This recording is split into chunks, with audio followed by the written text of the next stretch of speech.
Greetings and salutations, friends, and welcome back to more Warhammer lore, where today we are going to look at the bravest, the boldest of all Skaven. And refreshingly, for once, that's actually the truth. Skaven are rarely considered paragons of honesty, and don't get me wrong, Queek himself occasionally struggles with the truth, but he is actually the bravest, boldest of all his furry little friends. No exaggeration, to the point where many have speculated that there's something seriously wrong with his brain.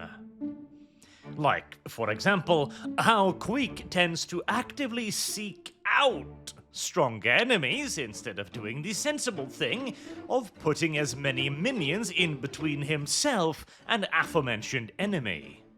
Another clear and present sign of insanity is Queek's rejection of the traditional Skaven place of honor, the rear lines, in favor of standing in the front, alongside the other black-furred storm vermin of Clan Moors.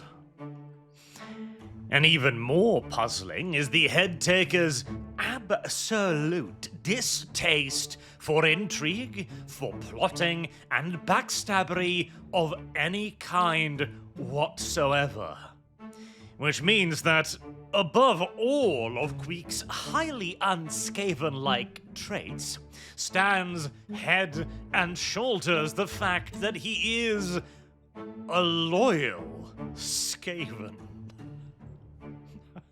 Many have wondered exactly what kind of warpstone-infused sorcery Warlord Nordwell managed to cast upon his breeding females to produce such an abnormal abomination. Although many have attempted to recreate it, including Nordwell himself, none have managed, save perhaps the Council of 13 and their albino guards. Though most would argue that elite formation is not born special, but made special. As seemingly after a few months in the Council's service, once black-furred Skaven turn white and pale. A firm indicator of some of the more, aggressively perverse proclivities of some of the Council's members. But before we wander too far afield, the little runt Skaven that would grow up to become the Headtaker of Clan Moors was brought kicking, screaming, and probably biting, eating, and fighting into this world by a very, very gifted sow, whom unfortunately did not survive the birthing process due to a extraordinarily violent litter.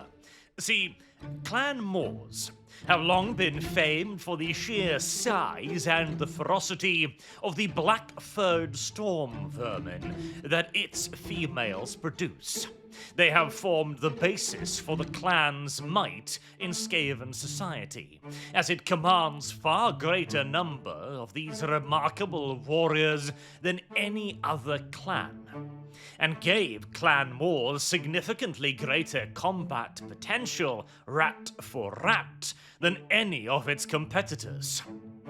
After centuries of subjugating or simply eating all of its neighbors, Clan Moors has today grown to the size, the status, and the power of a great clan, the first to do so in millennia.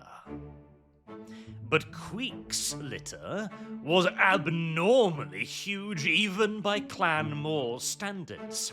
Each and every one of them would have been an exceptional example of Skavendom, and would have almost certainly grown up to be claw leaders or warlords in their own right. Were it not for the fact that each and every single one of them was killed and eaten by Queek before he had even grown old enough to open his eyes. In all of Clan Moor's history, a clan famed for the size and brutality of his warriors. There has only been a single recorded instance of a Skaven bigger than Queek. Who, incidentally, just so happens to be Queek's second in command, Scar Bloodtail, standing a full 6 feet tall, hunched over. This absolute New York City-sized rat would probably measure in excess of 7 feet if he was ever silly enough to stand up straight. Already, Queek is not particularly fond of the fact that his second in command is physically larger than him, and is always looking for an excuse to take Scar down a peg or two. However, Scar as well has demonstrated the same sort of severe brain injury that Queek has, as he too is unusually loyal. But to return to Queek, after he had viciously murdered every one of his siblings and devoured them, he, unsurprisingly, garnered the attention of Warlord Nordwell. Or to give him his full title, Supreme and Merciless War King Tyrant General Nordwell. Of Clan Moors, of course. He has been the clan's undisputed leader for a very, very long time now, centuries, and is one of the Lords of Decay, his position and access to tremendous wealth having granted him his decidedly unscavenly long lifespan. And in Queek, he saw something special indeed, taking him immediately into his own personal guard. He began training the young warrior before he could stand up straight. But any combat instructor that thought that this was some kind of a joke, and that they could simply kick the little pup around, quickly found themselves borne to the ground by the young Queek and devoured post-haste. It probably cost the warlord a small fortune in trainers to rear Queek in the way he did, but it was a price more than worth paying, as was the price of the barrels of meat that Queek devoured on a near daily basis, helping him to grow rapidly, not just in skill from his trainers, those who survived the initial encounter, that is, but also in physical size, as his clear worth to the clan allowed him to become one of very, very few well-fed Skaven. Of course, Nordwell expected great things from young Queek, and first and foremost that he'd pay his keep, and so Queek was enrolled in the Skaven military at the tender age of 1 or 2, quickly rising to command his pack, and soon to command entire armies. By the time he was 4, he was fighting major battles in the name of Clan Moors, and winning them too. His first opponents were likely to have been other Skavens such as himself, albeit of a significantly lower social standing, as initially he was likely engaged in the near-constant suppression of slave uprisings, as every major Skaven holding is plagued by virtually unceasing revolts. From Skaven slaves, from clan rats, from upstart warlords, and others that have developed ambitions well beyond their sendings. After that, he would have been sent out into the tunnels surrounding the various clan halls of Moors to fight against goblins, orcs, and dwarves, the most hated of all of Skavendom's foes. And an enemy that Queek too would develop a special kind of hatred for, though his first great success came as a chieftain of a small group within Clan Moors. It was in this capacity that he joined one of the countless attacks and skirmishes against Black Crag, the single largest green-skinned stronghold in the World's Edge Mountains. It was once a dwarven hold, a Karak by the name of Karak Draz. But it fell to the Greenskins during the near millennia-long conflict known as the Goblin Wars. This is the dwarven term for the countless invasions of their lands following the War of Vengeance. Despite the dwarves emerging victorious against the High Elves, of course, it had cost them dearly. They were already a shadow of their once astonishing might. And after a series of cataclysmic volcanic eruptions tore the World's Edge Mountains asunder, ripping open the very vaults of the dwarves and laying them bare to the sky, the last great civilization of the old world was weak, shattered, and vulnerable. A tantalizing invitation that greenskins, trolls, goblins, marauding tribes of all sorts, and, of course, the Skaven were quick to pounce upon. Until so much of the Dwarven Empire had fallen that the invaders began to fight amongst themselves. Probably the only reason why there are even dwarves in the World's Edge Mountains today is because of that fact. Skaven do not like sharing the mountains with goblins. Goblins don't like sharing the mountains with orcs. Orcs don't like sharing anything with anybody, and so on. The conflicts between these factions can last for decades at a time, with hundreds of thousands of casualties on each side, as the warring factions fight over broken dwarven halls, over tunnels, over stretches of passageways, and possession of the fortifications and walls built, destroyed, rebuilt, destroyed, and rebuilt again over the course of centuries. It was during one of these battles, near Black Crag, that Queek sought out and slew an orc chieftain by the name of Morglum Blacktooth. He would become Queek's very first trophy, a habit that Queek picked up after he realized that he could speak to certain remnants of defeated foes.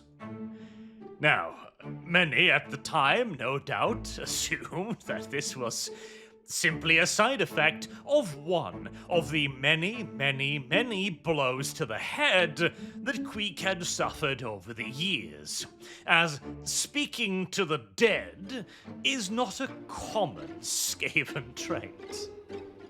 However, it was supposedly the whispering of the disembodied remnants of Morglum Blacktooth that informed Queek as to the precise location of a night goblin camp of some significant proportion, as well as giving the young chieftain of Clan Moors intelligence on how to approach the camp undetected and launch a devastating surprise attack upon the mushroom-fueled little fanatics. And it seemed highly unlikely that this was something that Queek himself had come up with, for all of Queek's boundless blessings in terms of his skill at arms, in terms of his strength, bravery, and toughness. He is dumb as a rock. In fact, that might be an insult to most minerals.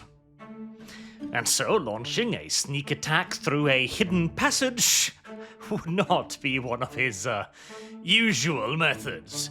Charging, screaming at the front fortifications would be more like it, and again, due to his abundant blessings in other areas, more often than not, that actually works out. In this case, however, the night goblins were taken completely unprepared. and Queek and his forces swept them out of the camp, butchering them with near impunity. And hidden there in the rubble, amongst the butchered victims of his wrath, he found what Morglum Blacktooth's disembodied skull had told him to locate. A runic weapon, obviously not made by any goblin hands, nor by any Skaven or greenskins in general. This looked like a dwarven weapon, a war pick, that would henceforth bear the name of Dwarf Gouger, a wickedly sharp instrument capable of carving through the thickest armor like it was butter. The perfect weapon for an up-and-coming warlord in a part of the world all too full of stunties. And it was largely his successes against this most despised of foes that once again brought Queek to the notice of Warlord Nordwell.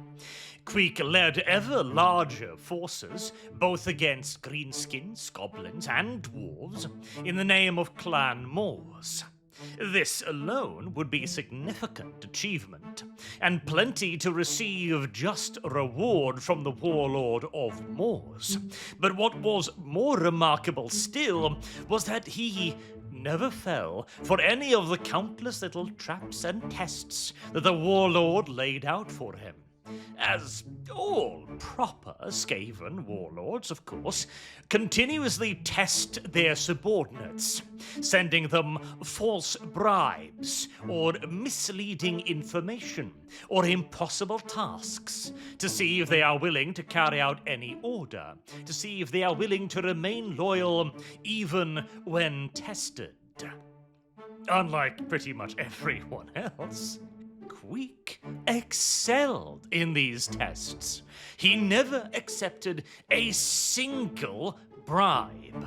He was never lured away with any promise, not for any amount of warpstone, not for any amount of breeding females, not for any amount of power or promise of independence from his abusive warlord.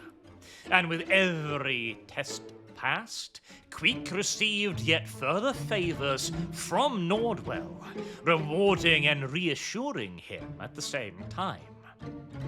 One of the most prized rewards bestowed upon Queek by his lord and master was twofold.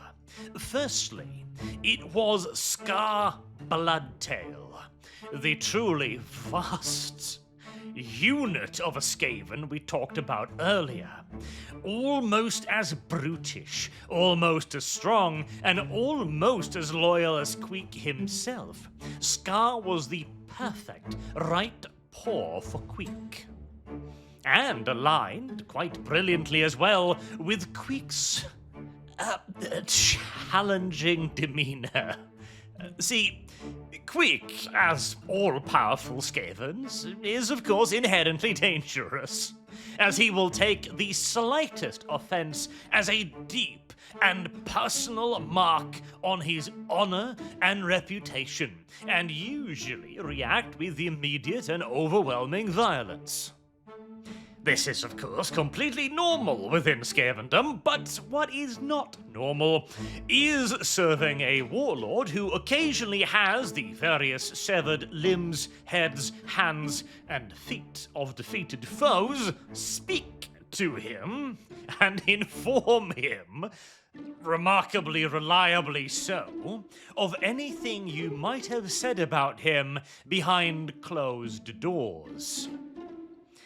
To many, Queek's apparent habit of randomly butchering passerbys for seemingly no reason whatsoever is an indicator that he is severely mentally unstable.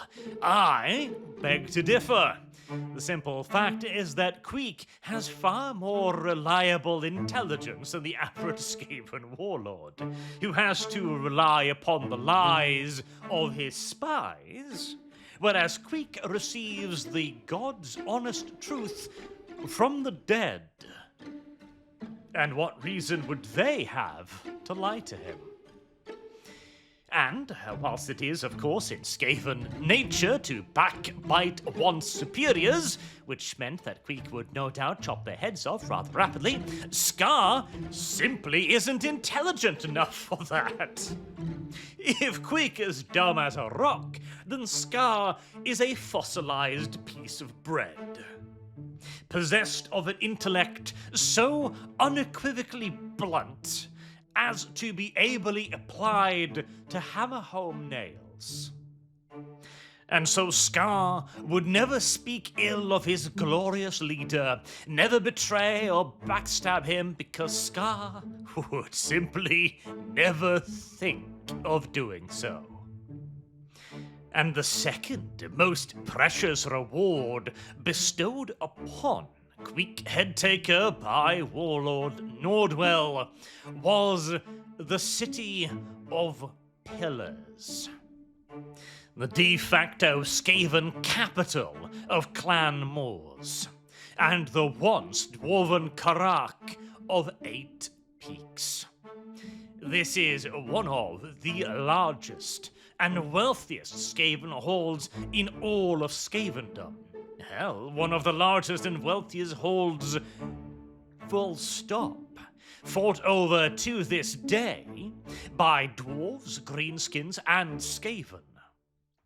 It was the crown jewel in Clan Moor's crown, and was entrusted only to the most vicious, effective, and loyal of subjects. The previous incumbent of the position, Sleek Sharpwit, had proven himself to have grown less reliable over the years, as old age had begun to make him think. An undesirable trait in a Skaven warlord. And so the position of Master of the City of Pillars was passed to Queek Headtaker, and along with it came the honor of establishing his own personal army and bodyguard. This was to become the Red Guard, a formation of 1,000 poor-picked storm vermin, chosen by Scar and Queek personally for strength, size, and loyalty, armed and armored to the highest standards of Clan Moors, and given access to every luxury.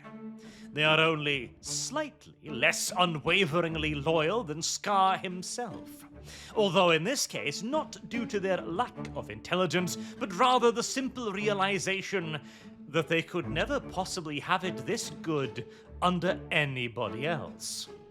Besides, even if someone was silly enough to try and have it better somewhere else, Queek isn't called the Headtaker for nothing.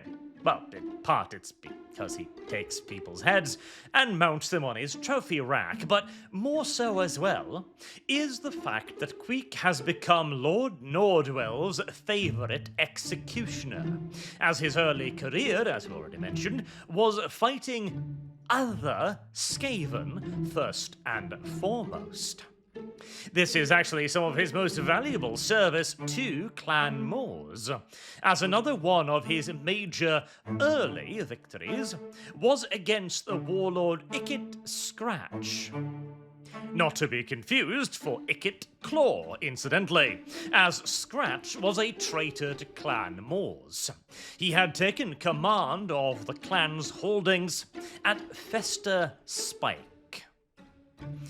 Located deep in the Vault mountain range, this had been a firm holding of Clan Moors for centuries, and had been a wonderful raiding ground, both into nearby dwarven halls, and also into Talea and the border princes as well.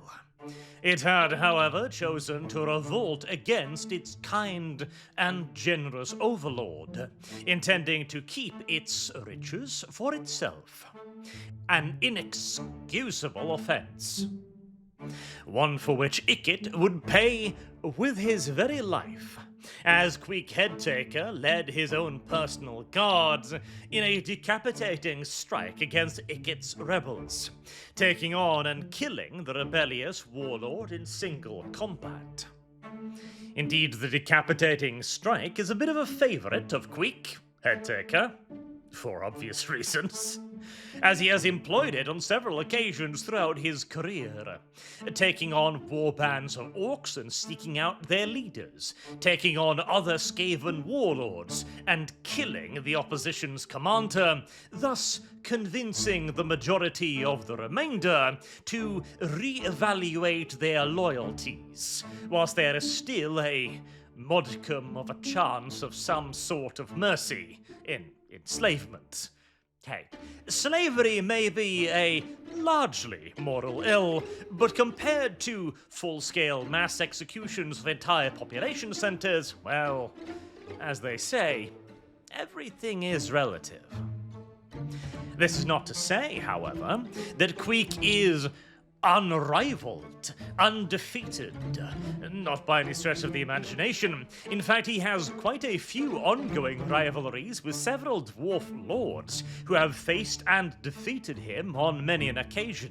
See, whilst Queek is a rather unusual Skaven, he is still a Skaven, and he is not an idiot by any stretch of the imagination.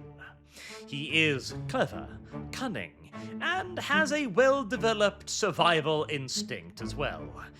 Granted, he has, by and large, ran into very few opponents that he cannot best, and thus he might not be quite as quick on his foot as some other Skavens, but he will not throw himself needlessly into danger.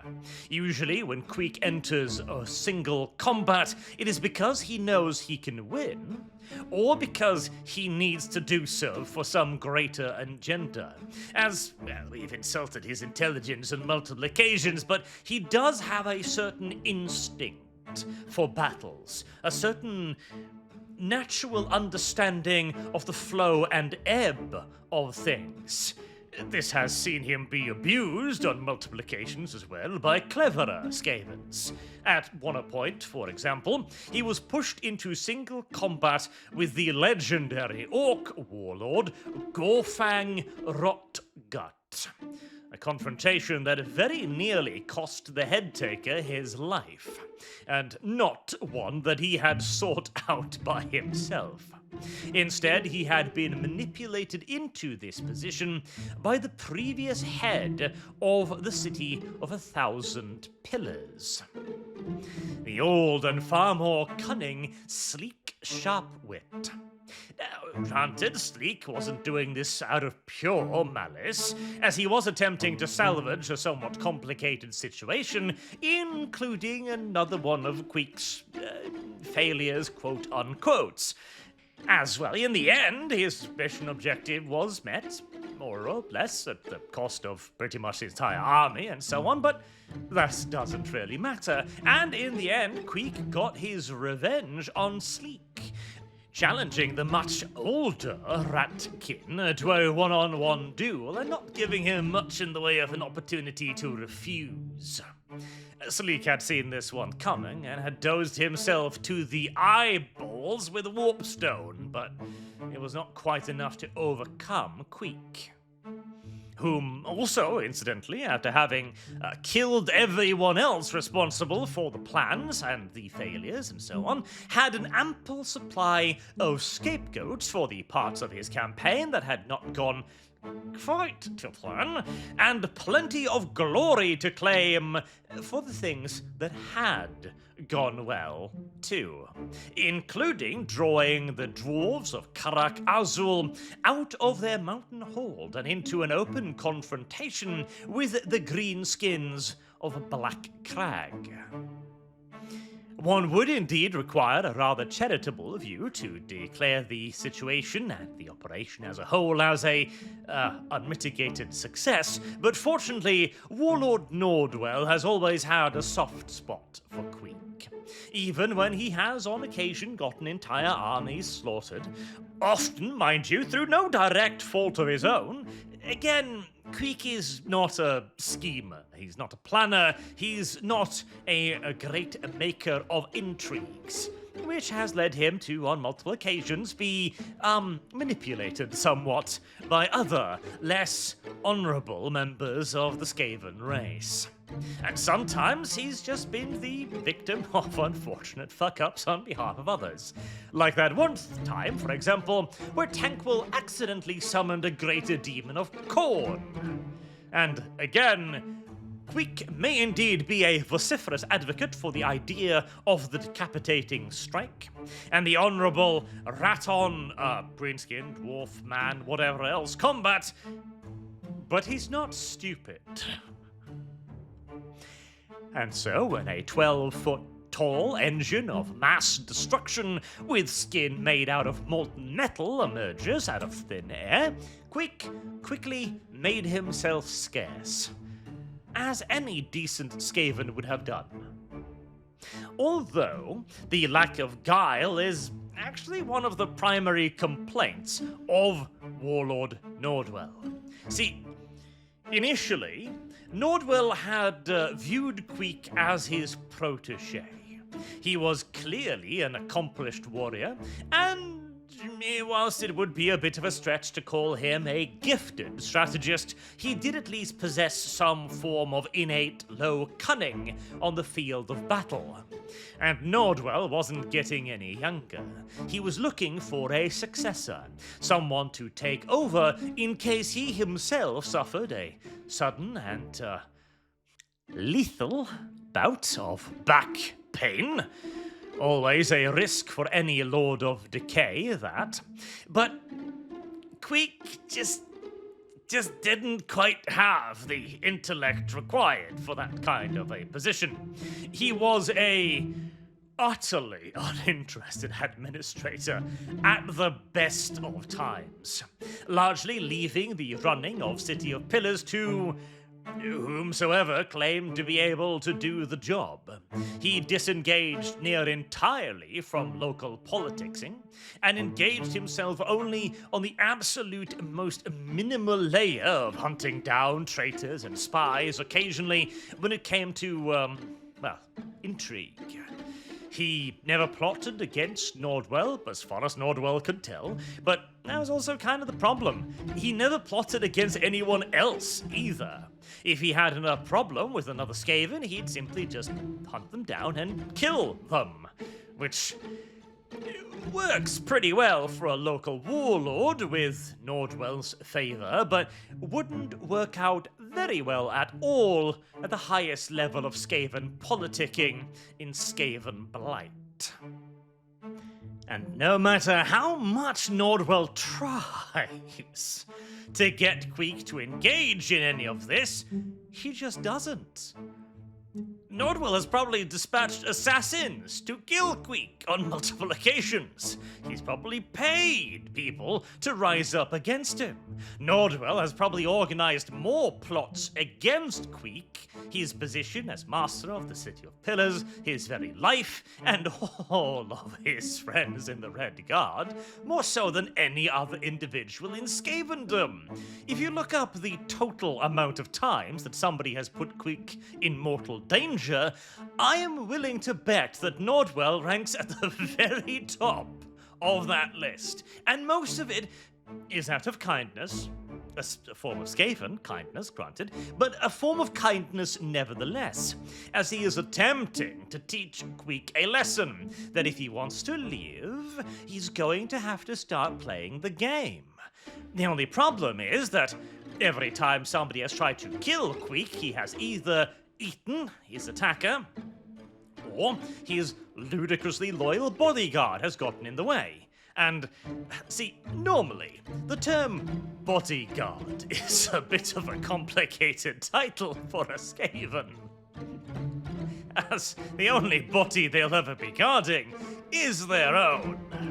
If a Skaven sees their master about to get stabbed by another rat friend, they are far more likely to join the rat holding the knife in dispatching their master, again in the hope of mercy, or even potentially killing both of them if they're very, very lucky, or they'll just scurry. A loyal Skaven is, once more, a rarity, which is why, quite often, the duty of bodyguard is allocated to denser creations like rat ogres. Gracier Tankwell's bodyguard rat ogre Bone Ripper is just one such example. He has died 3, 4 times now in defense of Tankwell, but somehow Clan Scryer's technomancy magic has always managed to bring him back again. Usually with fewer furry bits, but almost always even more obedient than he was to begin with, so Tankwell overall sees it as a massive win. But Queek doesn't have a rat ogre bodyguard. Probably because the rat ogre bodyguard couldn't keep up with him. Instead, he has Scar, who is, once more, an exceptionally unusual Skaven. Scar not only understands perfectly what his master needs at any point, including committing violence on his behalf before Queek even asks for it, but he's also thrown himself in front of Queek to save his life on 2 separate occasions, on one of them taking a dagger directly to the heart, which the absolute beefcake Skaven survived. With the help of a little magic, mind you, but still. Indeed, so close is the bond between Queek and Scar that people have actually used Queek's, like of Scar as a weapon to manipulate Queek. For the umpteenth time. Queek is not a regular Skaven. Queek actually has another Skaven that he gives a shit about. Decidedly un-Skaven behavior. And Scar, too, appears to be completely on board with this massive bromance. To the point where Queek even relies on Scar to keep his back clean. Now, no Skaven ever entrusts his rear end to any other Skaven. That simply doesn't happen. That is unheard of. And yet, Scar not only barks out Queek's orders on the field of battle, relaying them to the rest of the Red Guard, he also keeps a close eye on the Red Guard and anyone else who is nearby in case they might be plotting against Queek. Indeed, you could kind of argue that the only intrigue brain cell that Queek has is Scar. And even then, that singular poor little neuron only extends to stepping in between Queek and any incoming knives, whilst hopefully swinging his halberd at the same time. Unfortunately, yet again, none of this helps Warlord Nordwell, who is still, after centuries at this point it must be, trying to get Queek to become his successor. It ain't happening. It is not happening. And if Nordwell somehow kicks the bucket without appointing an alternative successor, then Queek will be the biggest and the strongest rat standing. No doubt about it. But after Queek takes over command of Clan Moors, that will swiftly be followed by the precipitous decline of Clan Moors. Queek does not do administration. Queek does not do planning. Queek does not do intrigue. Unless the problem can be solved by Queek running towards it with Dwarf Gouger lifted above his head and screeching a war cry, then the problem will not be solved by Queek. Simple as. And whilst that sort of direct diplomacy does absolutely have its place within Skavendom, it's not at the highest level of clan power. Clan Moors would very swiftly be relegated once more to a bit of a backwater clan, probably focused in on the City of Pillars alone, whilst the rest of its holdings would be nobbled up, one by surrounding lesser clans. In essence, whatever Queek isn't, somebody else is going to get the idea that they would be a far better ruler of this particular area. And you know, for once, they too would probably be correct. Oh, Queek. He is the least Skaven of all the Skaven, and that is why we love him. And no, by the way, he didn't die trying to kill Thorgrim Grudgebearer because none of that was real. None of that happened. All of it was a fevered dream to be forgotten as soon as possible. Until next time, I have been Arch. Thank you all very much for watching, and I do hope to see all of you again soon. Till then, have a good day.